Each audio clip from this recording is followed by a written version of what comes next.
You ask Tiger to calculate. This deals with linear inequalities with one unknown. The final result is x greater than -18. Let's solve it step by step. Swap sides.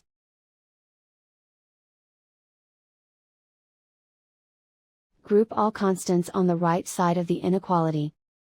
Subtract 11 from both sides.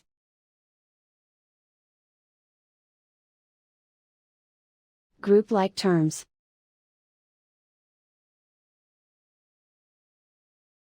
Simplify the arithmetic.